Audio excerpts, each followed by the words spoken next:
بەڵێ تەماشەوان نێژاش بۆ گوتوبیژێکە بەتر لەسەر کۆنگرێس و چیک و بریارە دەبیست و سێ مەها بێدە بێل دەرخستن مێد ستیدیۆدا میێڤانداریە دکتۆر کاوا عەزیزی ئەندامی کۆمیتەیە ناوەندی یا پارتیا دیموکراتە کوردستان سووریا کردیا دکتۆر بخێراتی دەستپێک دەستخوازم وێ پرسێ بکەم تا دێ دەمێل دارخستنە کۆنگرێس و چی نێزیک دەبێ و دە هەمان دەمیدا دەمگەێنە ڕازیبوونێ بلندتر دەبێت سەدەم ژێچنە ئەف دەنگێنە ڕازیبوونێ ئالین ئۆپۆزیسیۆنە سووریە بلند دەبن دووەختێکی دەهینە بە خوێندن ji بۆ ئالیەکی نهاتیشاندن بار باش بە خوێندن ji بۆ gelek cîhatan hatîşandin bîme fîhm ji muarada Sûrî xwe jî çûye ji ber vî ji bê min naçin yani ji war çûyê bez bê min awayekî fermî hatîşandin ekîd ekîd belê ew jî agadar bûn û hazir bibin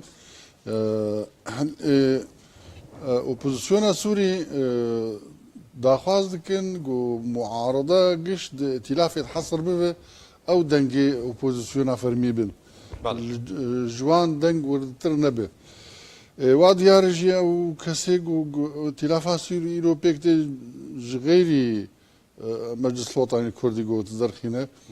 yani giş kevne behsîne giş Xwan Mislimînin ew muarada Erebî yani muarada Erebî klasîk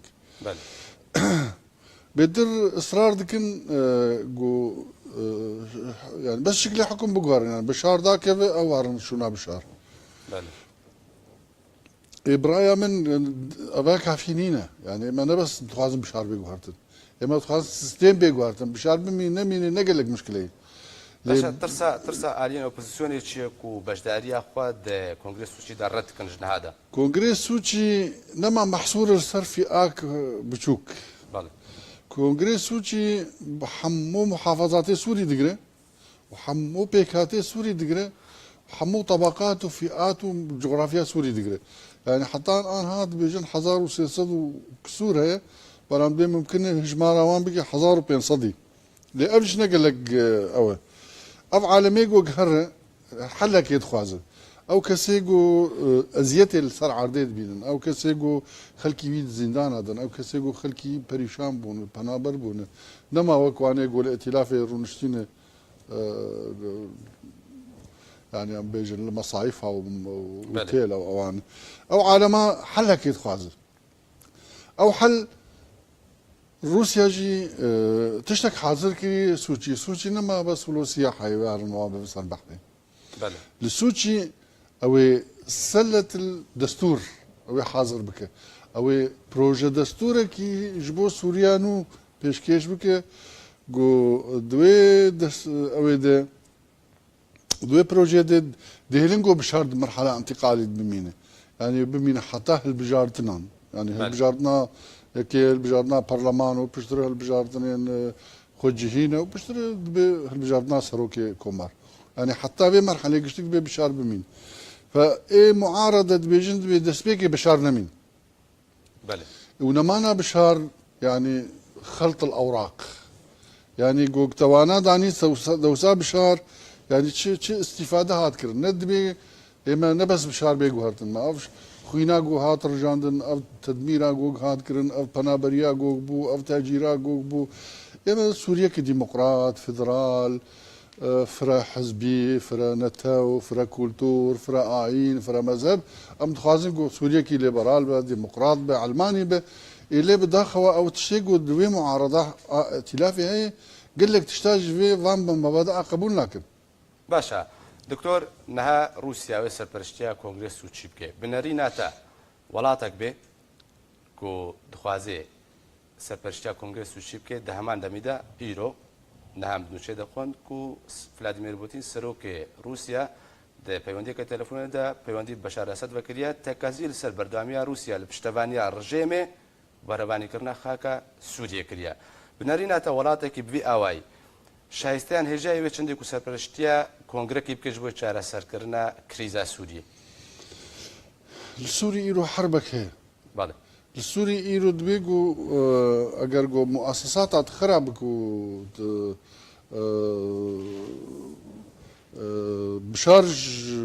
هولي رابي وكروشا عراقي دولة فاشلة ودولة سقوط الدولة إيوا ديار من المصلحة الأمريكية من المصلحة الروسية سقوط الدولة شبه برجو سقوط الدولة شبه أو دولة جيران إسرائيل أو سقوط الدولة شبه أو بلانكي روسا وبلانكي أمريكية يعني هم قواعد أمريكية هنا وهم قواعد روسيا هنا أو فوضى هاج وشبه يدي خطر سر عسكري وان شدبه خطر سر حدود إسرائيل شدبه فجبر فيك إيوان تخازن سوريا يقرتي بمينة وسيستمك خو بمينة بس جوهرتنا كي باش هندريت بكن ده هندري سوريا روسيا كاربي بأركيرابي شلون؟ روسيا كاربي بأركيرابي اي والله روسيا ما اري امريكا هناك بس امريكا بالعشرة جر توقيع كري جو روسيا اصلا امريكا روسيا فوضها عن يجوفي مسألة تمام بك يعني ان امريكا ندضي تشيغو روسيا دك يعني بركس نخدع امريكا وروسيا متفقا سوريا شنبه اجا او تشيغو خازن بك انه حمو مكوناتي عربي يعني كرد ودروز وعلوي ومسيحي أنا دكتور ما في خمس أمريكا بس خام صريخ على راوستن تقول أمريكا روسيا را بهرده بنجين خا بنجمور كريا بس مكان بس مانديا أمريكا اللي همبرتش أو بنجمور كريا رازي بولسر بروجي روسيا أنا أمريكا بروجي خا روسيا بروجي خا بروجي جي مزنة شرق الأوسط يعني بروجلاتنا وراسي مزن قشة بالي يعني عراق سوريا لبنان يعني اللي فلسطين روسيا جبوي بروجي أمريكا أو بنجمور كريا بس مانديا روسيا را حلمي روسيا بو خونا روسيا بو كو قاعدة كويدنا أواجرنا يعني لا بحر سبيد هابي يرو دقة قاعدة روسية وبده حزار عسكري خوانية قواعد عسكري بري صار وشكايد بيجان عن اليابسة قواعد خوهنا مطارات دستويدنا قواعد خوي بحري هنا يعني يرو حاكم الفعلي السوري دي يرو روسيا بله يعني روسيا في حلمي خوا حققان عند زماني قيصر دنا حقيقي زماني شيوعية دنا حقيقي بوتين في حلمي روسيا تحقيق باشا دكتور تي قوتن كو روسيا تخوازي يعني قصدام روسيا تي صار مصلحة خوا مصلحة أو قواعدية يقول لورها باشا دكتور تي قوتن كو روسيا لكونغرس سوشيدا دخوازي هجمون أخوان رولا أخوا سوريا ده بهتر كي ويا إيران كم كي وده همان دميدا برجيم أسد بهستر كي لهمبر أوبوزيسيوني أفشان ناي واتي كو أوبوزيسيون وبيجنا برن دسوشيدا عمليا سوتشي رولا اوبوزيسيون ادليزه او تشتاقوا اوبوزيسيون لجنيف قبول ناكه او نونري انجلي سوري لسوتشي قبول جبر فياجي وقت جلكش بنكي اوبوزيسيون تك شاندن يعني او تشتاقوا سوتشي شبه بله او ري خوش كرنه جبو درباس كرناوان تشتي سوتشي لجنيف بدرباس كرن يعني او حزار وبيس دونري جوج ملتي سوري قش مكونات قش هر السوتشي بين بلي جبو في بروجي بلي جبو مرحله انتقالي بلي بو مانا بشار الاسد ايدي معارضه سوري جو بناء ما قبول لكن وجو بري دحب نقهرتن او هرشي هاجي بقهر وهناك ينو فينا يعني بقى اكبر في شارك يقول لك يمزنه اللي صار معارضه ائتلافها السوري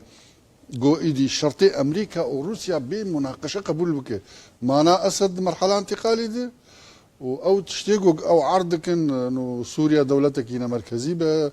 دولتك حقوقي حمو مكوناتها تذهب خاصه سر كرداج انه زماني كرداد منطقه كرديه زمانك فرمي به والى ما هنالك يعني